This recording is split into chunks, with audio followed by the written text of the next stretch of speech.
I couldn't believe the amount of time and effort I'd invested into planning my wife's birthday.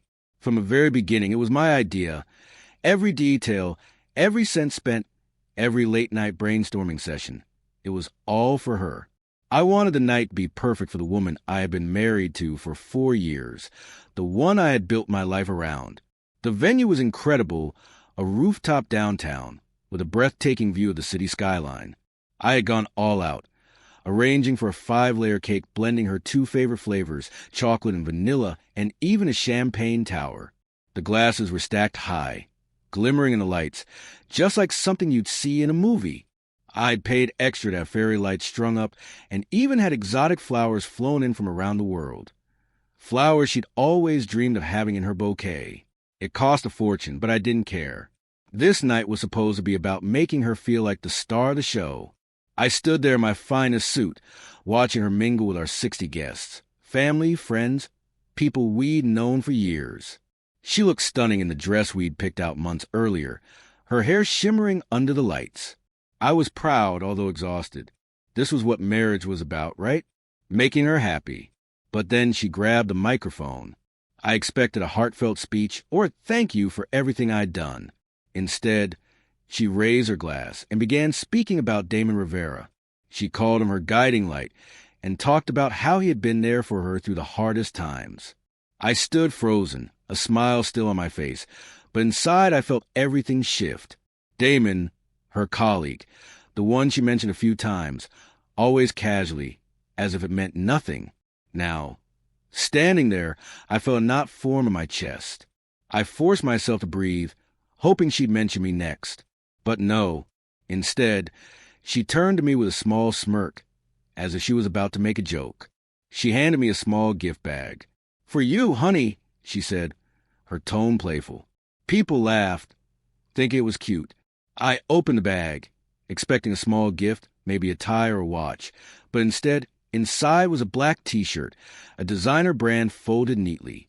I pulled it out and held it up, and there it was in bold white letters, "Divorced." The room went silent for a moment, and then a few nervous laughs filled the air.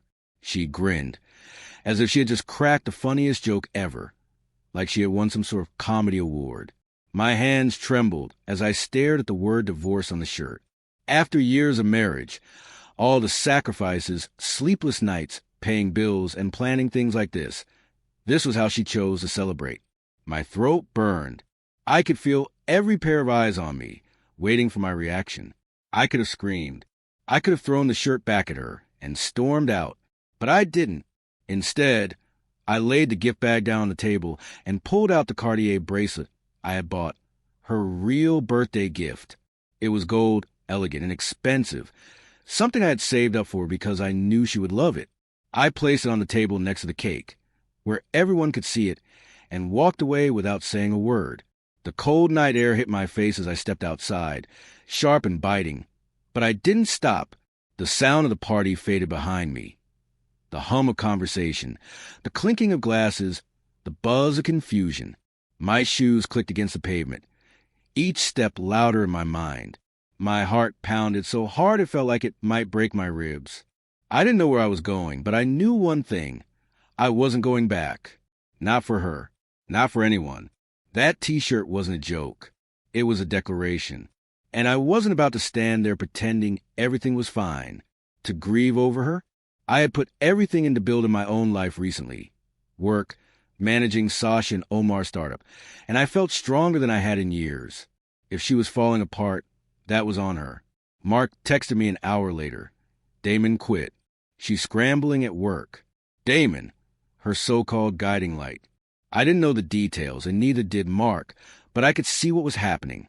She had built her whole image around him, leaned on him for support. Now that he was gone, she was unraveling. I didn't feel triumphant, but I didn't feel sorry either. I had moved on. I went back to my work spreadsheet, the numbers blurring for a moment before I refocused. Work was my anchor now. The next day I got a call from Lisa, someone closer to my wife, who I hadn't completely severed ties with yet. She hesitated at first, unsure if I would want to hear what she had to say. She told me about a podcast my wife had tried to launch. It flopped one episode, and people hated it. I was driving home at the time, the city lights blurring as I passed by. I barely responded, just a short aha here and there. Lisa continued talking about how my wife was posting online again, trying to win back her followers. But it wasn't working. People kept bringing up the party, the one with the t-shirt. I tightened my grip on the steering wheel. That damn t-shirt. I didn't say much more, just let Lisa ramble until she finally quieted down. I thanked her for the update and hung up. I didn't need to hear any more. She was unraveling piece by piece, and I wasn't surprised. She had always been good at standing tall when things were easy, when others like me were propping her up. But when those supports were gone, she didn't know how to stand on her own. Meanwhile, my own life was picking up. A week later, Gregory called me into his office and slid a paper across the desk. "You're speaking at a conference next month," he said. It was a local business event, and Nate specifically requested me. He laughed when he saw my surprised face. "Yep, you've been killing it lately. People are noticing." I walked out of his office feeling on top of the world. It wasn't a huge seminar, but it was mine, something I had earned. Then the big opportunity came. I received an email from someone I had met at a conference years ago, a well-known professor type. He was hosting a business conference in Dubai and invited me to guest lecture. "Your name's been coming up a lot," he wrote. I read the email again, the words sinking in. From a guy who had once spent all his money on her birthday party to someone receiving invites halfway across the world. I said yes without hesitation. That night, I met up with Sasha and Omar at the diner. Their software was still a bit slow, a little messy, but it was moving forward. I had invested a chunk of my savings, and they were grateful. "You're like our secret weapon." Sasha grinned over his eyes. Omar, quieter but just as eager, nodded in agreement. I felt needed, valued, in a way I hadn't felt with her.